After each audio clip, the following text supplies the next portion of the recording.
Hey y'all, it is Keshia Talks Finance, and today I'm going to tell y'all the 5 things that I did to pay off $18,000 in credit card debt. Let's get into it.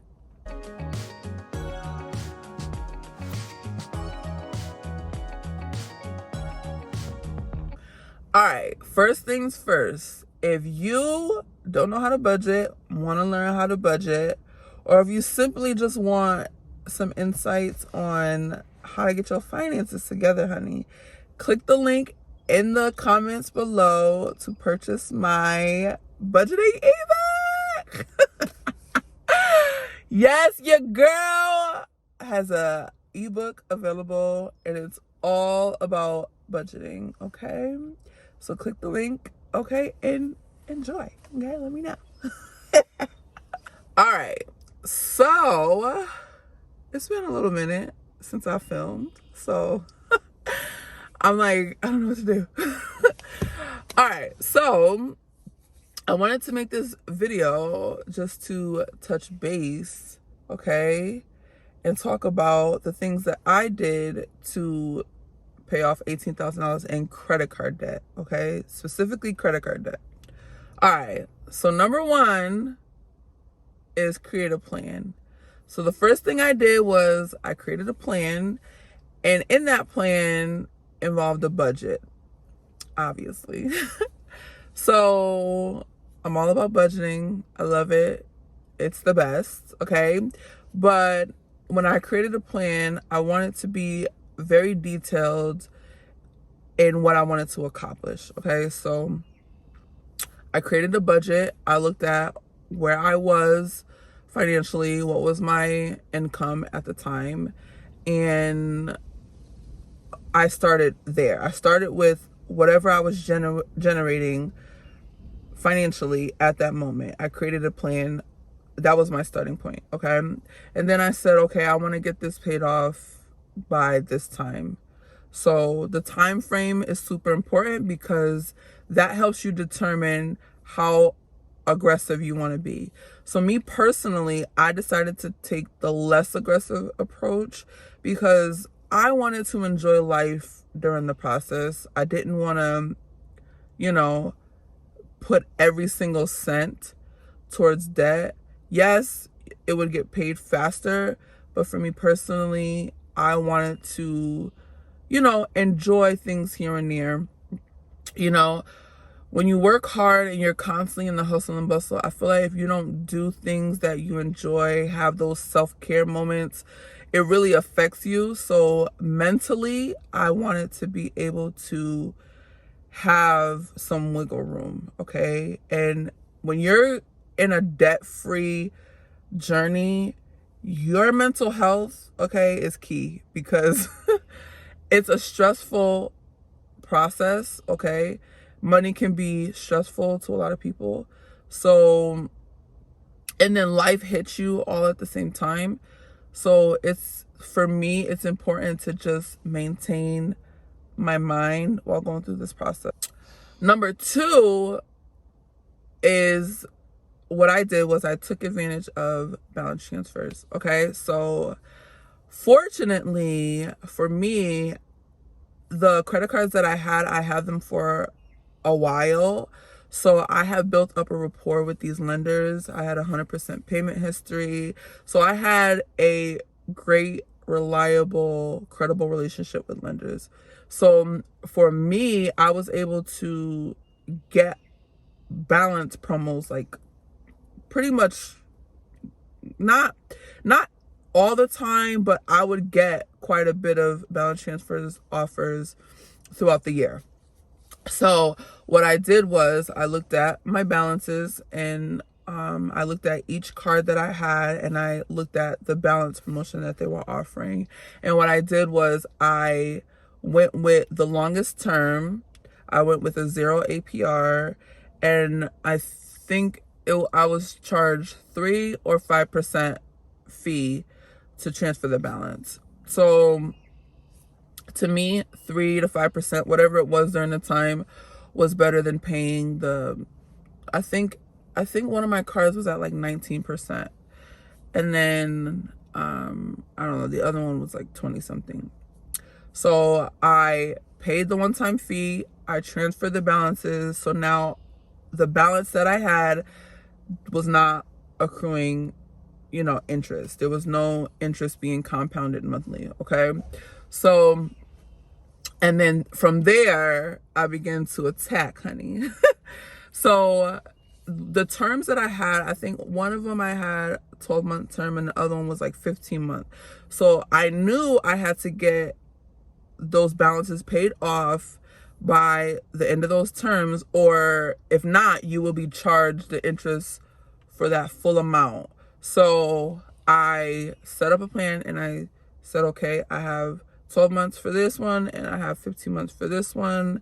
And obviously I put the larger balance on the 15-month plan. And then I said I have to pay this amount at least per month to get it done by this time. The third thing that I did was I generated extra income. So in my case, I started a business. So I created an LLC and started working my business. My business has changed, but I was still generating some income. So with that, I have obviously, I utilize money from my business to pay off debt. But if you don't have a business, that's totally fine. Not everyone can be or wants to be a business owner. So if you have the ability to do overtime at work, or if you can pick up a second job, side hustle, just to get some extra income. For me personally, when it comes to paying off debt, because your normal financial pot is allotted for, and you may have wiggle room, you may not have wiggle room. So figuring out a way to generate extra income, even if it's just a few $100s a month, would help you out like big time. Okay. So if your job offers that, if you can get extra income, try to generate some extra income so that can be allotted to debt, and then your normal paychecks, you can still keep doing what you were doing.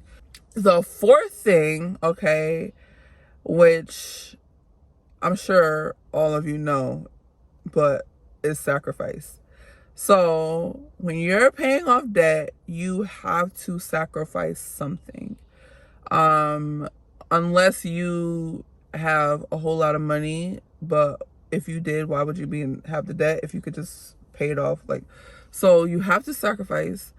And in my case, some of the things I sacrificed was, I'm a foodie, okay? So I like to go out, try new restaurants, try new food cultures, all the different type of cuisine. And I cut back tremendously. And what I do is I eat from home like 90% of the time.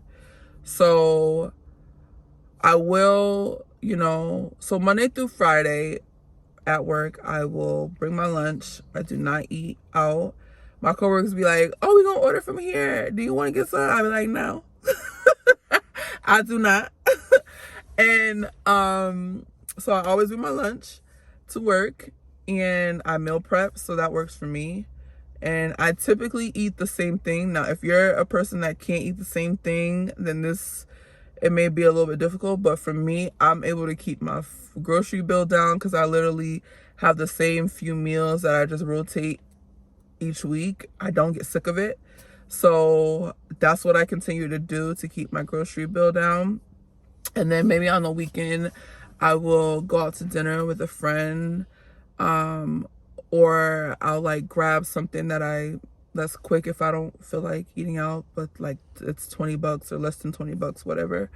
But I don't always go and sit at an expensive restaurant that's gonna cost me a whole lot. I try to be reasonable, but I do still go out here and there. The next thing I did was I always shop clearance or sales. And when I say sale, I don't mean no 20% off. I mean 50%, 60%, the big sales. So I keep an eye out on at the stores that I typically shop at, which is usually online. And when I get emails when they have a big sale. I'm like, okay, let me see what they got going on, because I do have to dress a certain way for work. So I try to wait until there's a major sale going on to buy certain pieces. And I'm talking about, like, I just bought a pair of pants, sidebar. I bought a pair of pants and they were like originally like $80 and I got them for $14. Like, they were like clearance, marked down, $14. So that's typically, just to give you an example of how I shop when it comes to work. If I don't need to buy anything, I'm not buying clothes for myself just to whatever, because I'm working on my business, and I use what I have in my closet. If I'm going out somewhere special, I utilize what I have. I'm not like, I gotta go get a new outfit. I ain't doing that. Consumerism will get you, all right? It will get you. And that's how a lot of people get them credit card balances up, because they see something they want, and a lot of times they're impulsive and they buy it, and you may wear a few times, and now a lot of times you don't even think about it. So but that was one of the sacrifices that I made. Those were, for me personally, the two major sacrifices. Everything else I do pretty well with. I take advantage of coupons in my emails for like my personal items. So when I'm buying body wash, toothpaste, whatever, when a coupon hit my email, honey, I'm like, oh, got a coupon, whatever. And lots of times it'll be on sale, then I get my coupon on top of the sale. So that's typically how I shop. But again, you do what works for you. But sacrifice is key when it comes to paying off credit card debt, okay? And the last thing, which you already know, well, I'm going to tell you, then you're going to know, is you have to have patience. You have to be patient. Be patient with yourself in this journey, because it can get frustrating. It can be emotionally draining. You may feel like you're working so hard and doing so much, and you may not see it being knocked down fast enough. So it can take a toll on you mentally. And to protect your mental health and not let it consume and overwhelm you to the point where you just give up, you have to be patient. Paying off debt takes time, especially now, today. Everything is so expensive. Interest rates are through the roof. It's difficult. So you have to be patient. But if you're consistent, you will see that light at the end of the tunnel. But you can't just start and then stop and then start. And I understand that life happens, and sometimes something unexpectedly may happen and you have to put money on your credit card or something. But before you even start this process, I suggest you build up an emergency fund if you don't have one, and get yourself in a position to where you have some money put aside for the just in case. Okay, so yeah, that's what I did, honey. Okay. And I was able to pay off the $18,000 in under 2 years. I don't remember exactly how many months, but it was definitely less than 2 years. And I did it by myself. So, and it's rewarding. Like, yeah, it sucks when I think about it. Man, I could have had that $18,000. I could have invested it in something. I could have, did something else with it to help me generate more income or whatever when I think about it. But it's satisfying to know that that's not hanging over my head anymore. So, and you can't get ahead when you owe all this high interest debt. You just can't. So it feels good to be done with that. I'm still not done with my overall journey, which I will definitely make more content about that. But it feels good to like have a credit card with no balance on it, So And I also will make content around how to use your credit cards and all that good stuff, because I still do use credit cards, but I use it the correct way. There is a way out, okay? So if you didn't get anything from this video, get this. Know that there is a way out if you're consistent, if you sacrifice, if you're patient, if you don't give up, if you put in hard work and effort, there is a way out. Okay? So if you are in need of some budgeting tips, you want to start learning how to budget, create a budget, learn all about budgeting, okay? Hit the link in the comment below, all right? And buy my budgeting ebook. Yes! Okay, so hit the link, okay, and purchase my budgeting ebook to start your budgeting process, okay? And let me know your thoughts, okay? Let me know how you do, all right? And with that being said, if you like this video, like it. If you like me, subscribe, honey. And y'all know I love to talk, so hit the comment section below and chat with me, all right? Chat with me. And don't forget to hit that notification bell so every time I post a video, you will know, okay? And until next time, bye.